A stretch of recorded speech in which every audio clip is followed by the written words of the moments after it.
High বন্ধুরা, আমার YouTube channel learn expert 09-এ তোমাদেরকে আবার স্বাগত। চলে এসেছি আজকে তোমাদের জন্য ওয়ার্ডের আরেকটা নতুন ভিডিও নিয়ে। চলো সেটা আমরা দেখে নেওয়া যাক। এতদিন পর্যন্ত তোমাদেরকে ওয়ার্ড এক্সেলের বিভিন্ন রকমের ভিডিও তোমাদের কাছে আমি নিয়ে এসেছি। আজকে আরেকটাও নতুন ভিডিও এবং খুব ইম্পর্টেন্ট একখানা জিনিস নিয়ে তোমাদেরকে দেখাতে চলেছি সেই ভিডিওটা। এবং সেই ভিডিওটা দেখার জন্য অবশ্যই আমার এবং আরও অন্যান্য অনেক ভিডিও তোমাদেরকে আমি প্রেজেন্ট করব।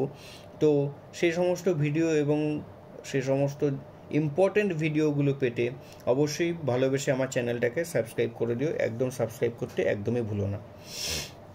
তো চলো দেখে নেওয়া যাক আজকের ভিডিওটার, যেটা তোমাদেরকে দেখাতে চলেছি সেই ভিডিওটা কি আছে এবং সেটা কেন এত ইম্পর্টেন্ট।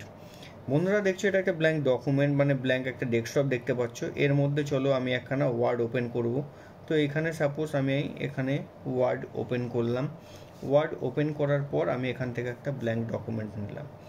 ব্ল্যাঙ্ক ডকুমেন্ট নেওয়ার পর বন্ধুরা, তোমরা যখনই কোনো কিছু ডকুমেন্টসে কাজ করছো বা কোনো কিছু ডকুমেন্টসকে সেভ করছো, সেই ডকুমেন্টসটা আমরা নর্মালি সেখানে সেভ করে দিই এবং সেভ করে দিয়ে সেটাকে আবার আমরা যখন কোনো কাজ করার থাকে বা সেই ডকুমেন্টসটার প্রয়োজন হয় তখন সেই ডকুমেন্টসটাকে আমরা আবার সেখান থেকে ওপেন করি।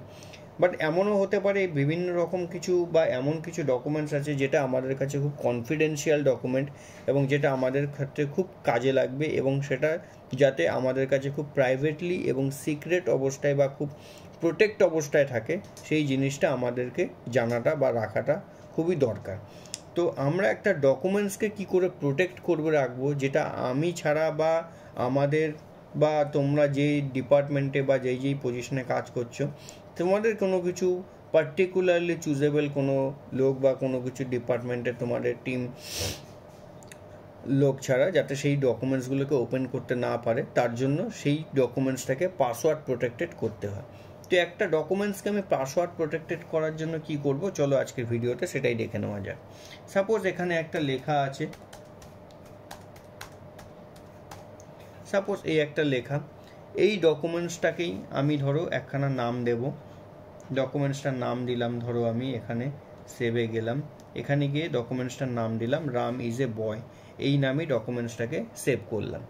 এবার বন্ধুরা, সেভ করার পর আমি চাইছি এই ডকুমেন্টসটা শুধুমাত্র আমি ছাড়া যেন অন্য কেউ ওপেন করতে না পারে।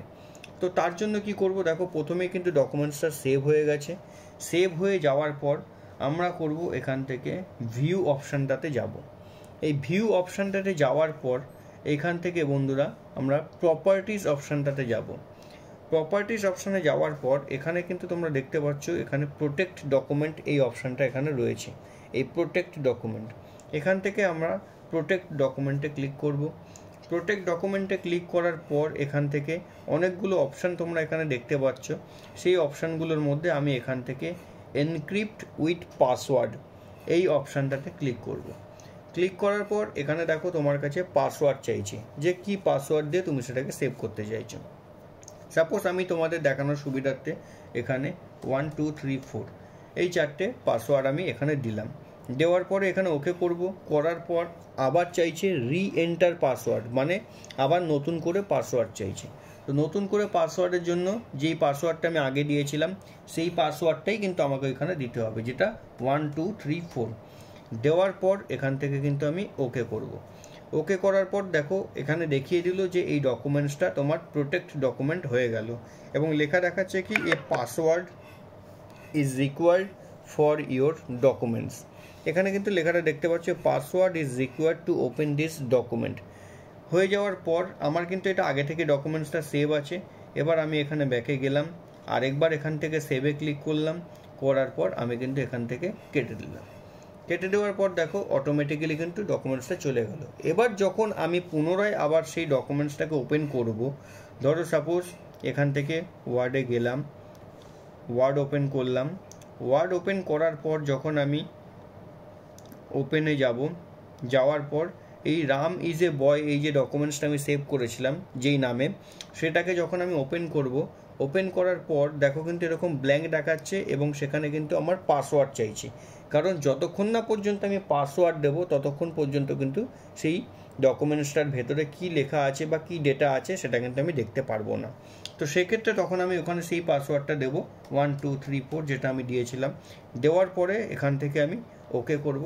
ওকে করার পর দেখো কিন্তু সেই ডকুমেন্টসটা ওপেন হলো। এইভাবেই তোমরা কোনো একটা ডকুমেন্টসকে বিভিন্ন রকমভাবে পাসওয়ার্ড দিয়ে প্রোটেক্ট করতে পারবে। পাসওয়ার্ড দিয়ে প্রোটেক্ট করার পর তোমরা সেই ডকুমেন্টসটাকে বিভিন্ন রকমভাবে পাসওয়ার্ড দিয়ে ওপেন করতে পারবে, যাতে সেই ডকুমেন্টসটা হ্যাক হওয়ার বা ডকুমেন্টসটা চুরি হওয়ার বা ডকুমেন্টসটা অন্যরকমভাবে এডিট না হয়ে যাওয়ার সম্ভাবনা না থাকে, যাতে অ্যাজ ইট ইজ ডকুমেন্টসটা তুমি যা লিখেছিলে বা তুমি যা করেছিলে সেই অনুযায়ী থাকে। তো আশা করি তোমার আমার এই ভিডিওটা খুব ভালো লেগেছে এবং এই ট্রিক্সটা তোমাদের অবশ্যই ভবিষ্যতে এবং বিভিন্ন রকম কাজে, সেটা ওয়ার্ড বলো, এক্সেলে বলো, বিভিন্ন রকম কাজে তোমাদের একটা অত্যন্ত প্রয়োজনীয় উপযোগী একটা জিনিস বা উপযোগী বা উপকারী একটা অপশান, যেটা তোমাদের খুবই কাজে আসবে।